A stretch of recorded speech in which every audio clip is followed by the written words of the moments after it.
വഖഫ് വിഷയത്തിൽ അലിയാർ കാസിമി നടത്തിയ പ്രസ്താവനയ്ക്കെതിരെ ശക്തമായ പ്രതികരണവുമായി father Joshi മയ്യാറ്റിൽ. Facebook പോസ്റ്റിലൂടെയാണ് father Joshi മയ്യാറ്റിൽ Aliyar കാസിമിയുടെ പ്രസ്താവനകൾക്കെതിരെ ആഞ്ഞടിച്ചിരിക്കുന്നത്. 4 നുണകൾ കൊണ്ട് ഒരു വിഫല ശ്രമം എന്ന തലക്കെട്ടോടെയാണ് ഫാദർ ജോഷി മയ്യാറ്റിലിന്റെ ഫേസ്ബുക്ക് പോസ്റ്റ് ആരംഭിക്കുന്നത്. ഫേസ്ബുക്ക് പോസ്റ്റിലേക്ക് ഒരു യോഗത്തിൽ ശ്രീ അലിയാർ കാസിമി പറഞ്ഞ പ്രസംഗം കേട്ടു. മതേതര ഇന്ത്യ ഉച്ചത്തിൽ ചർച്ച ചെയ്യേണ്ട ഏറെ ഗൗരവമുള്ള ഒരു വിഷയമാണ് വഖഫ് ആക്ട്. അതിലൂടെ അനുദിനം ഉണ്ടായിക്കൊണ്ടിരിക്കുന്ന പ്രശ്നങ്ങളും ഭീമമാണ്. ആ വിഷയം പരാമർശിക്കാൻ ശ്രീ കാസിമി എടുത്ത തീരുമാനം നന്നായി. പക്ഷേ പറഞ്ഞതിൻ്റെ ഉള്ളടക്കം മൊത്തം അസത്യമായിപ്പോയി. വഖഫ് ബോർഡിനെ സംബന്ധിച്ച് ഇന്ന് നടക്കുന്ന ചർച്ചകളെക്കുറിച്ച് അദ്ദേഹം 4 നുണകൾ പറഞ്ഞു. ദീപിക ലേഖനത്തിന്റെ ഉള്ളടക്കത്തെക്കുറിച്ചുള്ള പരാമർശം. ഈ വിഷയത്തിൽ എൻ്റെ 2 ലേഖനങ്ങൾ ദീപിക പ്രസിദ്ധീകരിച്ചിരുന്നു. കാസിമി പറയുന്നതാണോ ദീപികയിലുള്ളത് എന്ന് നിങ്ങൾ തന്നെ പരിശോധിച്ചു നോക്കൂ. Kanjirappally SD college, Changanassery SB college, Aluva UC college ഇവ ബ്രിട്ടീഷുകാർ ക്രിസ്ത്യാനികൾക്ക് കൊടുത്തിട്ട് പോയവയല്ല എന്നത് അവയുടെ ചരിത്രം മനസ്സിലാക്കുന്നവർക്ക് നന്നായി അറിയാം.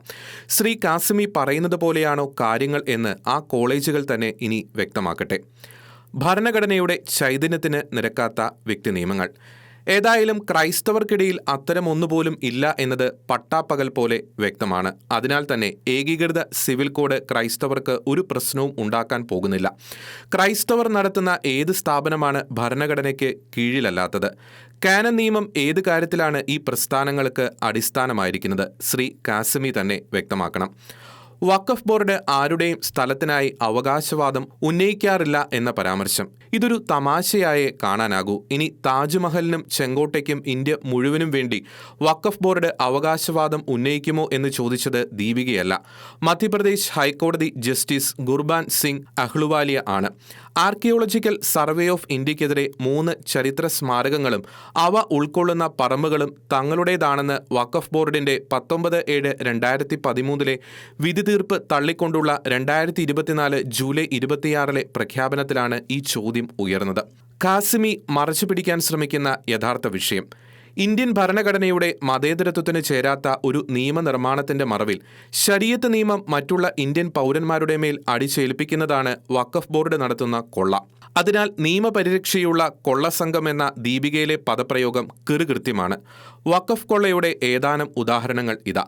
ചെറായി മുനമ്പം തീരദേശത്ത് താമസിക്കുന്ന 600ഓളം വരുന്ന കുടുംബങ്ങളുടെ ജീവിതം 2019 മുതൽ നിശ്ചലമാക്കിയിട്ടിരിക്കുകയാണ് കേരള വഖഫ് ബോർഡ്. കാവേരി നദീതീരത്തുള്ള തിരുച്ചെന്തുറൈ ഗ്രാമത്തെ മുഴുവൻ ഞെട്ടിച്ചുകൊണ്ട് 2022 തമിഴ്നാട് വഖഫ് ബോർഡ് ആ ഗ്രാമം മുഴുവൻ തങ്ങളുടേതാണെന്ന അവകാശവാദം ഉന്നയിച്ചു. 1500 വർഷം പഴക്കമുള്ള സുന്ദരേശ്വർ അമ്പലവും അവിടെ ഉണ്ട് എന്ന് ഓർക്കണം. ഹൈദരാബാദിൽ മാരിയറ്റ് 5 സ്റ്റാർ ഹോട്ടലിന് മേലാണ് തെലങ്കാന വഖഫ് ബോർഡ് അവകാശവാദം ഉന്നയിച്ചത്. തെലങ്കാന ഹൈക്കോടതി വഖഫ് ബോർഡിന്റെ ആർത്തിയെ പിടിച്ചുകെട്ടി.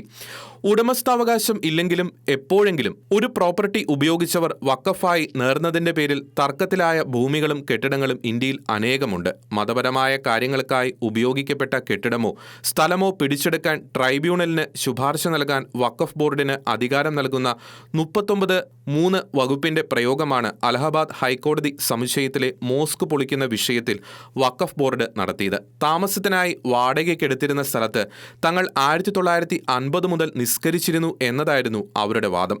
കപിൽ സിബലിന്റെ നേതൃത്വത്തിൽ സുപ്രീം കോടതിയിലും വാദം ഉഷാറായി നടന്നുവെങ്കിലും 3 മാസത്തിനകം ഹൈക്കോടതി സമുച്ചയത്തിൽ നിന്ന് അത് പൊളിച്ചു നീക്കാൻ കഴിഞ്ഞ വർഷം മാർച്ച് മാസത്തിൽ സുപ്രീം കോടതി വിധി പ്രസ്താവിച്ചു. ശ്രീ കാസിമിയോട് ഒരഭ്യർത്ഥന. താങ്കൾ ഒരിക്കലെങ്കിലും ചെറായി മുനമ്പം പരിസരത്ത് ചെന്ന് വഖഫ് ബോർഡ് നരകതുല്യമാക്കിയ ആ നാട്ടുകാരുടെ ജീവിതം ഒന്ന് കാണണം എന്ന അഭ്യർത്ഥനയോടെയാണ് ഫാദർ ജോഷി മയ്യാറ്റിലിന്റെ ഫേസ്ബുക്ക് പോസ്റ്റ് അവസാനിക്കുന്നത്.